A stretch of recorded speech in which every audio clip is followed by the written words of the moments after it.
శనీశ్వరుడు మహానుభావుడు, ఆయన గొప్ప అనుభవాల్ని కూడా ఇస్తాడు. జీవితంలో శనీశ్వర గ్రహం ప్రవేశిస్తే జాతకంలోకి గొప్ప అనుభవం వస్తుంది. ఆ అనుభవం వచ్చిన కారణం చేత ఆ పైన ఇక తప్పు చెయ్యకుండా జాగ్రత్త పడతాడు. అటువంటి శనీశ్వర గ్రహం మెల్లమెల్లగా నడుస్తుంది కాబట్టి మందుడు అంటాడు.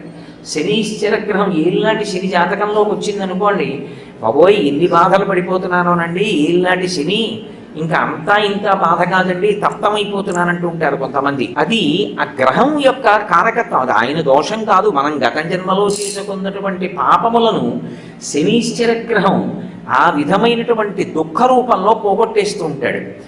శనీశ్వర గ్రహం ఎలా మెల్లమెల్లగా నడుస్తుందో అమ్మవారి యొక్క నడక అంటే పాదములను ఆశ్రయించి కదు ఉంటుంది, పాదములు కదిలితే నడక.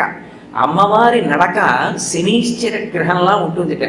శనీశ్వరుడు అంటే శనైహి చరహ, మిగిలిన గ్రహాలుగా ఆయన వేగంగా కదలడం, ఆయన చాలా మెల్లగా నడుస్తాడు కాబట్టి మందుడు అని పేరు. మందగతి అంటే మెల్లగా నడవడం, మెల్లగా నడిచేటటువంటి లక్షణం ఉన్నవాడు కాబట్టి శనీశ్వర గ్రహం జాతకంలోకి ప్రవేశిస్తే చాలా మెల్లగా వెడతాడు.